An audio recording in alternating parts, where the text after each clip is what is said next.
From Hollywood, the NBC Theater presents...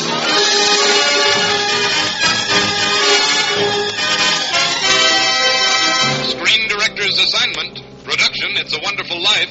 Director, Frank Capra. Star, Jimmy Stewart.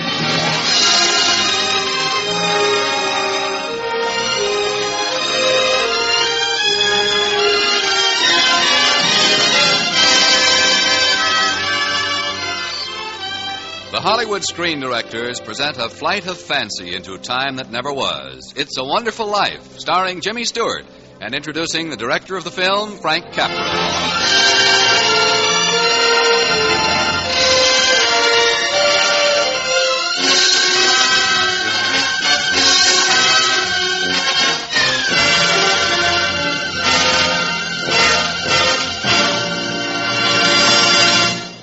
For a motion picture audience, there can be only one measure of a truly great director. His name, by itself, must be a badge of excellence upon the screen. Such is the name of our guest screen director tonight, for it has become a synonym for unforgettable motion picture entertainment.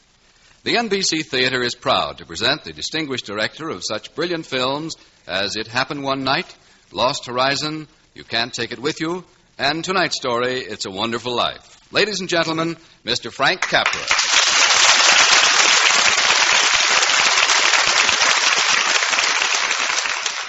Thank you. The story of It's a Wonderful Life became a motion picture by a rather roundabout way. It started out as a simple message of goodwill, a brief fantasy printed on Christmas cards to be exchanged between friends. It was a fine story, warm and human and exciting in a very unusual way. We felt that it had something that perhaps could be shared by everyone. That's why we made the picture. And now tonight we hope to share it with you again as a radio play. It's a Wonderful Life, starring Jimmy Stewart in his original role of George Bailey.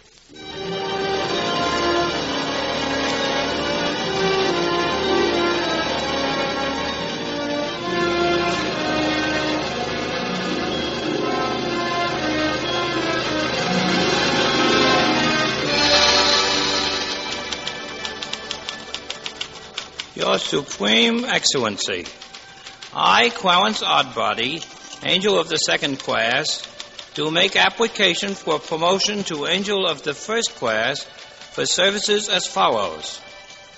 On Christmas Eve of 1948, one George Bailey of Bedford Falls was on the point of committing suicide, an act abhorrent both to his maker and to the Hemisphere Federation Mutual Life Insurance Company.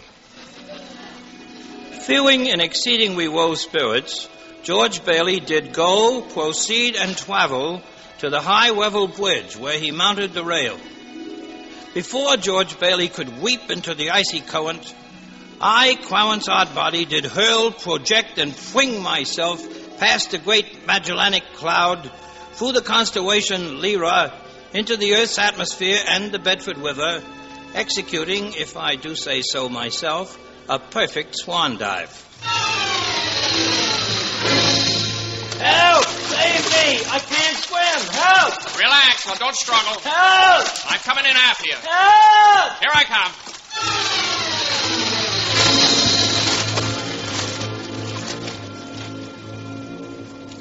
It's a good thing this old toll house on the bridge was unlocked. Yeah, well, we can both dry off in here without freezing. Yeah. How'd you happen to fall into the river? I didn't fall in. Huh? Well, I knew if you thought I was drowning, you'd jump in to save me. So I jumped in. You jumped in? To save you. You see, you didn't go through with it. Go through with what? Suicide. How'd you know I was going to... Hey, who are you? I'm an angel. A what? An angel. Clarence Odbody, AS2. Oh. AS2. What's the AS2? Angel Second Class. Oh, I see. What, are you crazy? Well, I'll confess I've been rather distracted for the past few centuries due to my failure to acquire my first-class wings. But crazy? If I do a good job on you, I'll get my wings. Brother, you haven't even got your buttons. Why don't you tell me your troubles? No, you're balmy, that's why. Well, then humor me. Do you good to talk. Yeah. Well, that's about all I have left in life. Just talk about it. Well, talk. Oh, I was going to knock 'em dead, I was. I was going to shake the dust of this crummy little town off my feet, and I was going to see the world, build things, do things, travel, the Taj Mahal and silken Samarkand and the moon pools of the East and Everest and the deep Aegean. Yeah, pipe dreams. Why? Well, my deaf ear, for one thing. Oh, that was when Howie, your kid brother, fell through the ice back in 1919. I jumped in to save him. Hey, how'd you know that? I read it in the Gabriel Daily Trumpet. Well, anyway, I got an ear infection. It was weeks before I could go back running errands at the Gower drugstore. So what does Gower do? He hits me in my bad ear. Why? Well, he just heard about his son. He died in college from typhoid. Gower had been drinking. I wouldn't deliver some medicine for Mrs. Blaine's little girl because the bottle he took it out of was marked poison. Dear, dear. Well, Doc Gower smacked my bad ear, and I guess I cried. But I finally made him understand his mistake. Was Doc Gower grateful? Well, he cried. Ah. 11 years later, he bought me a fine set of pigskin luggage to take on my world trip. Oh, then you did go away. There was a girl in town named Mary. We'd grown up together, and she was engaged to Sam Wainwright. I had an hour or so before train time, and I stopped over at Mary's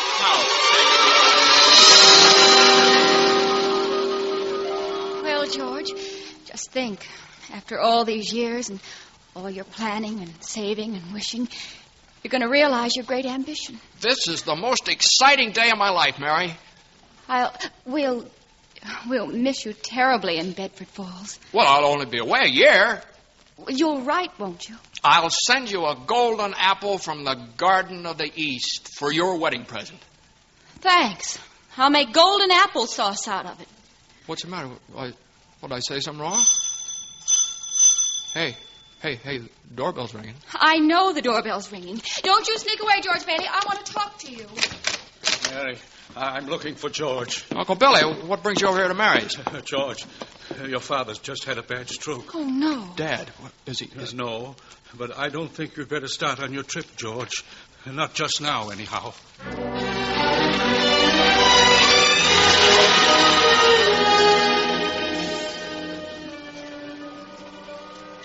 Well, go on, George. Well, Dad was gone that same night. I'd gave old man Potter his chance. Old man Potter? Yeah, richest man in town, a banker, a big stockholder in our loan company. We'd always fought Potter on a lot of issues, and now he wanted the loan company to dissolve so he could rule the roost in Bedford Falls. Potter and I had it out a week after Father died, right in the boardroom of the loan company.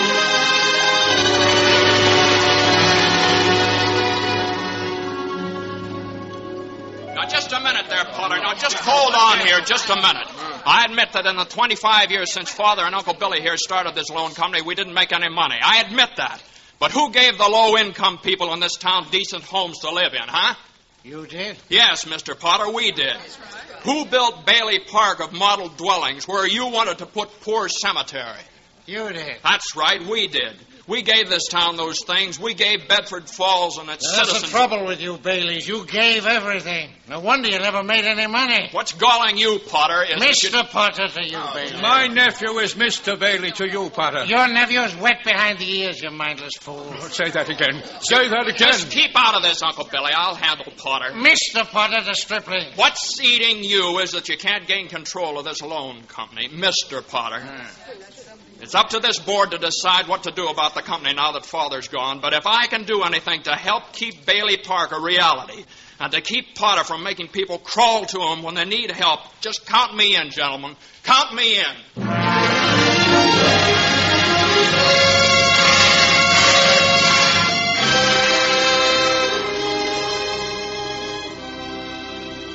As a result of that speech, the board voted to continue the loan company if I'd remain as vice president. Goodbye, trip around the world, huh? Yeah. At least until Brother Harry came home from college to take over for me. Only Harry came home with a wife. Well, that's co-education for you. Yeah. But did his wife's father have to give Harry a big job out of town? Oh, I see. Leaving you holding the bag with the loan company. Yeah. Hey, what's that music? That's a church hymn. Old 100. Seems to me Mary sang it that day long ago. Remember? In the church choir. After church, you walked Mary home. Remember, George? Remember? Come in for a minute, George. Well, just for a minute, Mary. Here, let me take your hat and coat. Mary? Who's that down there with you? It's George Bailey, Mother. What's he want? Well, I don't know. What do you want, George? Me? Well, not a thing. I just came in to get warm. He's making violent love to me, Mother. Well, tell him to stop. It's Sunday. Hey, now, look here, Mary. I didn't come here to... What did you come here for? Well, I just walked you home, that's all. Lots of girls ogling you at church. Why pick on me? Well, now, listen, Mary, Why don't you go home? Well, I will. Thanks. Where's my hat? You got it on. Thanks. You're entirely welcome. Goodbye. Deaf in one ear and blind in both eyes. That's you, George Bailey. Now what's the matter? You ought to see a specialist. You can't even tell when the girl you've walked to school with all your life. Oh, go see a big eye, ear, nose, and throat man. Why, Mary. Hey, Mary. Hey, let's go and see a specialist together. Reverend McAllister, big hymn, sermon, and wedding ceremony man, huh?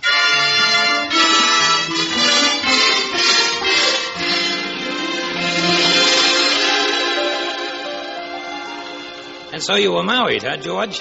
Yeah, I had about $2,000 saved, and it looked like a fine chance to combine that world trip with a honeymoon. What? A little thing called the Great Depression. Oh, yeah. Yeah, there was a run on the loan company started by some false rumors of Potter's. At the last minute, Mary threw in the $2,000. It was just enough to reassure our investors, and we didn't have to close up. And you didn't have a honeymoon either. No, but Potter was licked again. So when he called me into his office one day, I was just about the most surprised man in Bedford Falls.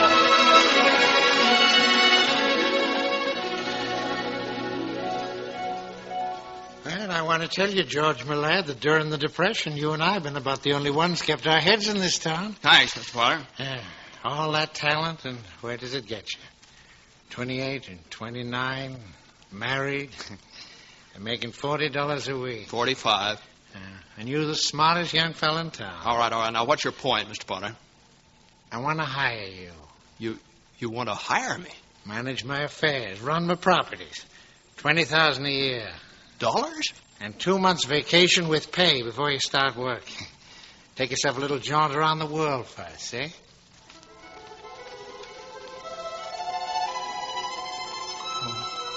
Everest, the Vale of Kashmir, and the moon pools of the east, and the deep Aegean, and the whispering Aurora. Well, George? Well, but what about the loan company? Well, what about it? We'll dissolve it. Oh, no. I don't want your dirty job. What? You sit here and you think the whole world revolves around you and your money. Well, it doesn't. You're out of your mind. I won't let you buy me away from the people who depend on me. Rubbish. And I've made my decision, Potter. And may it stick in your craw to regret as long as you live, George Bailey. May it stick in your fool craw.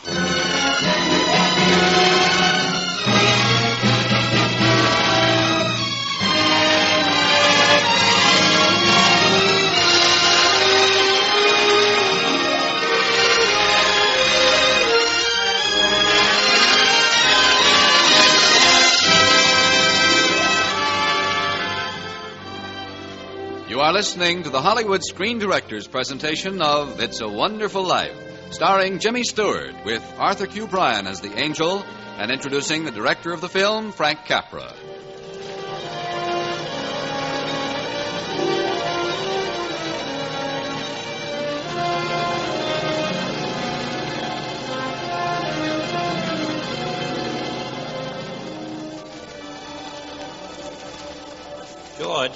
after your marriage to Mary Chase and your very spunky rejection of Potter's offer to manage his affairs, what happened? How'd it go? Oh, I stuck it out a few more years with the loan company. Then the war. Doc Gower and Uncle Billy sold war bonds. And Harry. My kid brother Harry shot down 2 Jap suicide planes just as they were about to crash on a transport full of U.S. troops. Well, what about you? Oh, it's 4F. The bad ear? Well, it just wasn't in the books for me to get out of Bedford Falls, that's all. Well, that brings us to tonight, Christmas Eve. What made you want to jump off the bridge into the river? I can give it to you fast. The bank examiner came to check our books, and we were $8,000 short. Next question. Where did the $8,000 go? Well, if I knew, I wouldn't be here on the bridge, would I? No. All I know is that I sent Uncle Billy to deposit $8,000 to our account over at Potter's bank. Uncle Billy talked to Potter for a while in Potter's office, and then he went over to the teller's window to deposit the money, only it was gone. Well, where? How do I know where? I was almost insane. I questioned Uncle Billy half the night trying to locate that missing $8,000, but it was no use.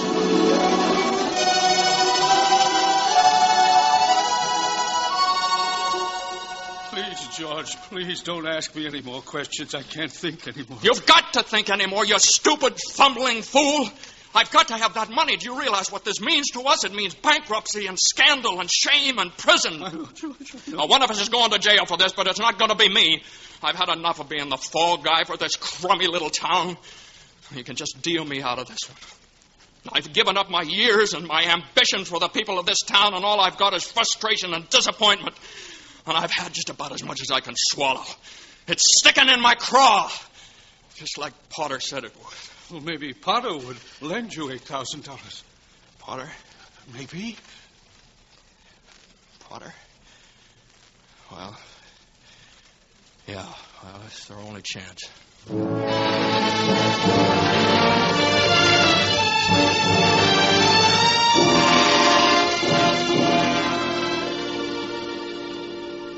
Well, what about all your fine friends you've done so much for, George? Why don't they lend you the money, Well, they don't have that kind of money, Mr. Potter. You know that. Now, please help me. Well, what kind of security do you have? Any stocks? No, sir. Bonds? No, sir. Real estate collateral of any kind? Well, I've got a $15,000 life insurance policy. What's its loan value? $500. $500. Look at you. You were going out and lick the world once. What are you now? You're a miserable clerk crawling in here on your hands and knees and begging for help. $500. Now, you're worth more dead than alive. Oh, that's very true. So you want me to help you, huh? Well, I'll tell you what I'm going to do. I'm going to swear out a warrant for your arrest. Arrest? Misappropriation of funds. Arrest, but Mr. Potter... Merry Christmas, George.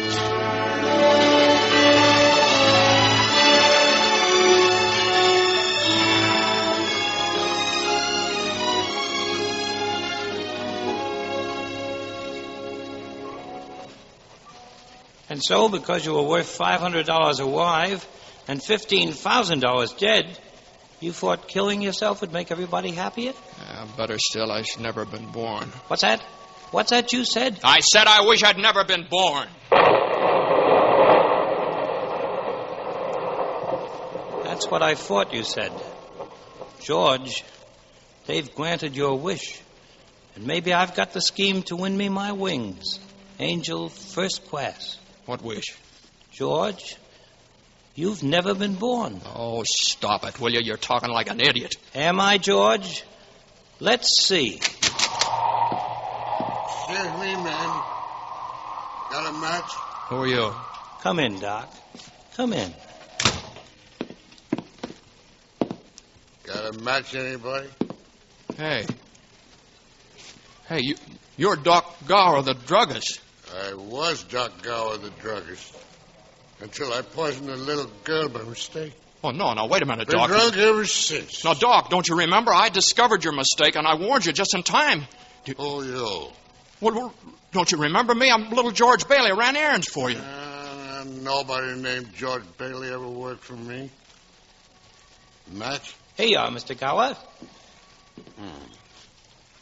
Now, all I need is a cigar. Here you are, Mr. Gower. Obliged. God bless you, merry gentlemen. May nothing you... Oh, wait, no, Doc. Let him go, George. Let him go. That broken old derelict, Doc Gower? Well, you weren't born, George, so you couldn't prevent that broken old derelict. Hey, wait a minute. Hey, I'm going home. Home? What home? You never lived. Oh, shut up now. Cut it out. You're crazy. Let's see if I am. We'll go to your home. Ride the bleak wind, George Bailey. Let's see where you live. Let's see.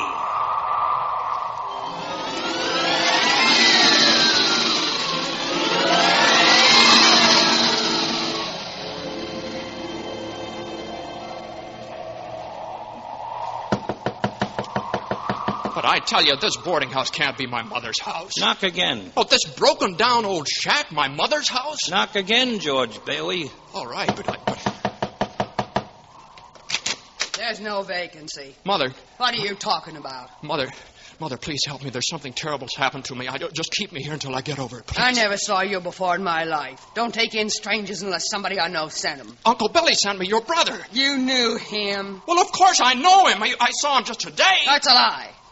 He died in the insane asylum after old man Potter took over the loan company. Why do you lie to me? Mother, please. Good night. Mother. Come on, George. We've other places to go.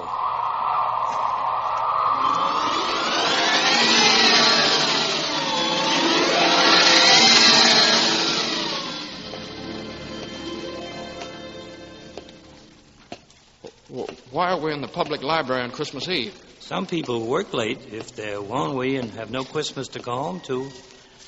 Like that pinched-looking woman at that desk there. Mary. Yes? Mary.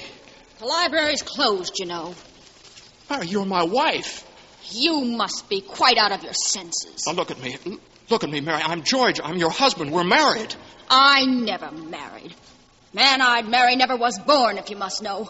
I hate them. Mary, no, look at me. I'm George Bailey. You're Mrs. George Bailey. I'll call the police. Mary, you must listen to me. Hello. Please, Hello. Mary, listen to me. Give me the police and hurry.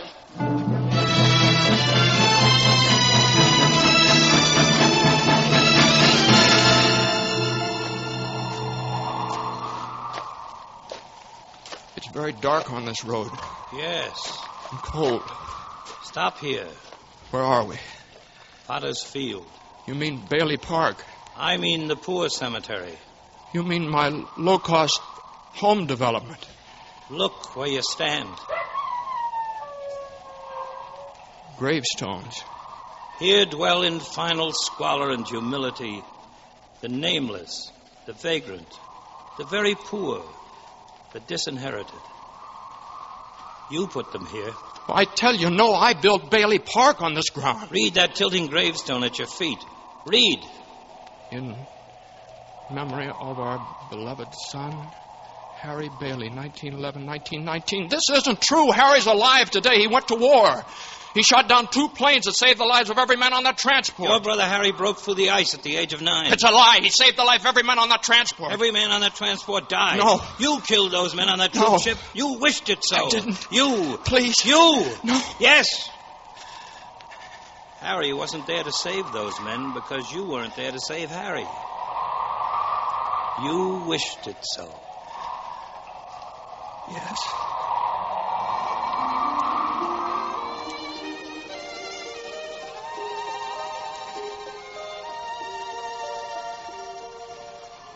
Forgive me, Clarence. You see, George, you'd have lived a pretty wonderful life if you'd only been born a strong and useful life. I know now.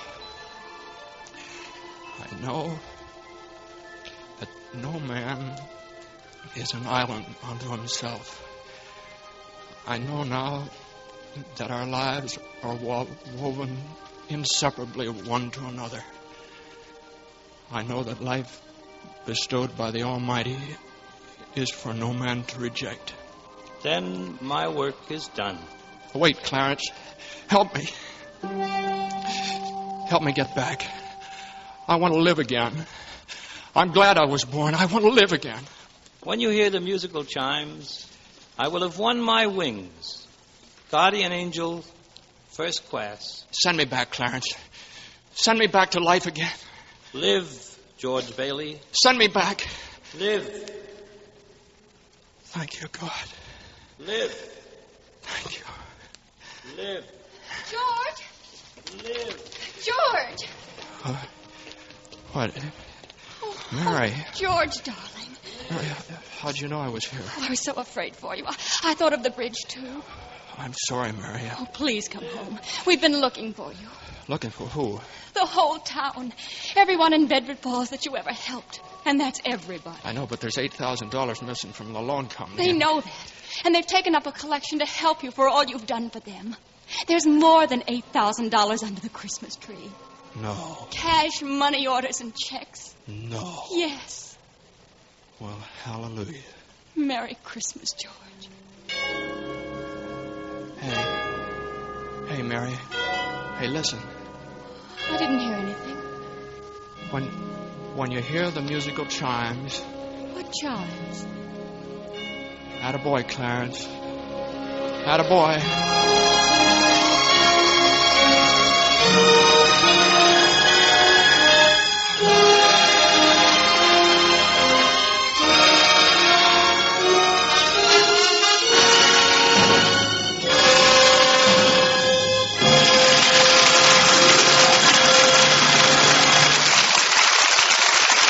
Our guest will return in just a moment.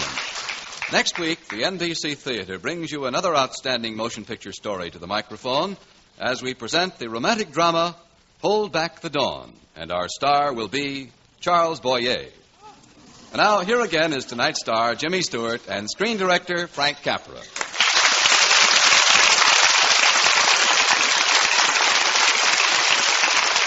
Say, Frank, do you mind if I ask you a professional question? Not at all, Jimmy. How do you turn out so many wonderful pictures? What's the secret, anyway? You really want to know? Yeah, I really do. Clarence. Huh? Clarence, the angel. What do you... Well, you mean the character in the story? Oh, sure, he's been around for years. Stands behind my right shoulder and tells me what to do when I'm in trouble. He practically directs all my pictures. Uh-huh. Clarence, huh? On a movie set. Yeah, well, it was a little difficult at first. Yeah, I can imagine. He didn't have a Screen Directors Guild card. Oh. Well, tell me, Frank, if Clarence was so smart, how come we had to shoot the last scene of It's a Wonderful Life 5 times? Oh, that. Well, you see, Jimmy, that... Hey, Capra, better quit while you're even. Say goodnight. Let's get out of here. Okay, Clarence. See how he keeps me out of trouble? Good night, everyone. Good night, folks. And good night to you, Jimmy Stewart and Frank Capra. It's a Wonderful Life is presented to the courtesy of Paramount Pictures, whose current release is Bride of Vengeance, starring Paulette Goddard, John Lund, and MacDonald Carey. Jimmy Stewart can currently be seen in the Metro-Goldwyn-Mayer production, The Stratton Story. Frank Capra is currently producing and directing the Paramount picture Riding High, starring Bing Crosby. Included in tonight's cast were Arthur Q. Bryan, Joseph Granby, Hans Conried, Irene Tedrow, Georgia Backus, Herb Butterfield, and Barbara Eiler. It's a Wonderful Life was adapted for radio by Milton Geiger, and original music was composed and conducted by Henry Russell. Production was under the supervision of Howard Wiley, associate producer Bill Karn. Your announcer has been Frank Barton. Listen again next week when the NBC Theater presents... Screen Director's Assignment. Production, Hold Back the Dawn. Director, Mitchell Lyson. Star, Charles Boyer.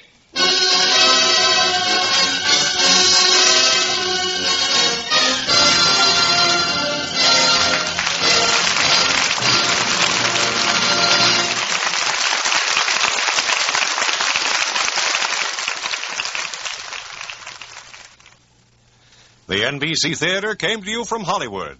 This is NBC, the national broadcasting company.